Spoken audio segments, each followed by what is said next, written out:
could not have thought about a better way to start my speech than with that creative solution that just happened there. Don't you just ever love writing your favorite speech and then you get it down, you practice all your vocal variety, and then 2 days before you're supposed to give it, you decide, you know what, why not change it all up? Yeah, that's what happened with me. Madam Toastmaster, and fellow Toastmasters and honored guests. That little item that made me change everything up was this, a very basic paperclip. You see, after doing extensive research about the paperclip, I found out that, based on Wikipedia, it was made back in 1867. Fascinating, I thought. Until I saw someone else was fascinated with paperclips. That guy's name was George Lang. Now, George Lang was a cool scientist, and being a researcher he wanted to see if, given a paperclip, can we dictate creativity? What he did was he gave a very basic paperclip to different groups of people and asked them a very simple question. What can you do with it? You see, the average adult would come up with about 15 different uses for a paperclip. Pretty good, right? How many could you come up with? But when you gave that paperclip to a child, children would come up with about 200 different items. Pretty significant. So, being a scientist, he did a longitudinal study to assess, does creativity decrease over time? After showing it with ages 5, 10, 15, and 31, he clearly showed that creativity goes down. This is important to note because in today's age, in 2018, creativity has become the new currency.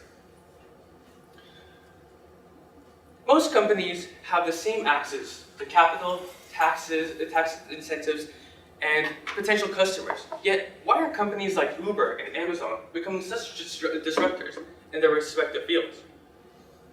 Again, what I argue is their creativity. Let's take Airbnb, for example. Airbnb was founded in 2008, and I don't know how many people have stayed in Airbnb, but number one, they're a lot cheaper than hotels, and a lot more convenient. It was started by 3 co-founders in San Francisco, which we all know is a little pricey. They couldn't afford their month's rent and decided, you know what, let's have someone just sleep on the air mattress. After doing this for a week, they made $1,000, and an idea was born. Today, Airbnb is worth $30 billion, and arguably the #1 hospitality company in the world. Yet, it's only 10 years old. Let's look at its competitor, the Hilton Group. The Hilton Group was founded in 1919. That's almost 100 years ago. They have massive amounts of capital, resources, and a lot of properties throughout the world. Yet, they're number 2 after this innovative company. You see, I define creativity by constantly coming up with innovative solutions to pressing problems. The key word there is constant. And what happened with Airbnb isn't something new. We're going to see a lot more headlines in the next couple of years. How, of course, if Tudor was here, I would talk about Tesla. I would talk about Slack, Facebook, and Google disrupting whole industries. And what's going to happen is a lot of brands that we've grown to love is just going to disappear. The only solution that I will argue is that if people don't innovate and come up with creativity in their organizations, they will have the same fate. So how do you get creativity back in your organizations? Number one, what most companies do as a short-term solution is hire college graduates like me who are hungry and ready to solve your problems. That's fine for the short term, but what's your long-term solution? After listening to a podcast a couple weeks ago and playing Rich Dad's Poor Dad's game on real estate, I decided maybe the answer is staring us in the face. Maybe it's games. So at my current internship, I decided to set up a little game queue. As you can see, I have 5 different companies, startups, possibly companies you have never heard about, with a small description. I have 5 different populations on there, where there's teachers, painters, chefs, construction workers, and these populations might not even be the industries that you're part of. But what my game dictates is get out of your comfort zone. Start thinking about what are pressing solutions that might be impacting these people or hindering them from expanding. So let's play this game together. Let's pick Postmates and painters.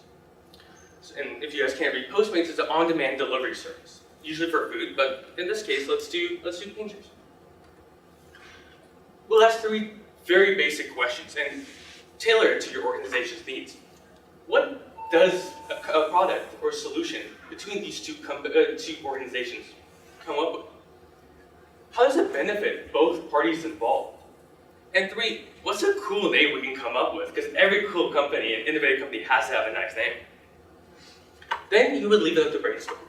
I purposely left it blank because every organization will have different needs, different interests, and ultimately different industries. I've taken the liberty of brainstorming for everyone because I know it's really early. And I came up with TMP, Toastmasters Painters, an on-demand app where Toastmasters, just like us, will go paint people's houses for a small fee. What this game will do, and what I've seen in the organization that I'm part of, is you might not come up with the next billion-dollar company. You might not even come up with any cool ideas.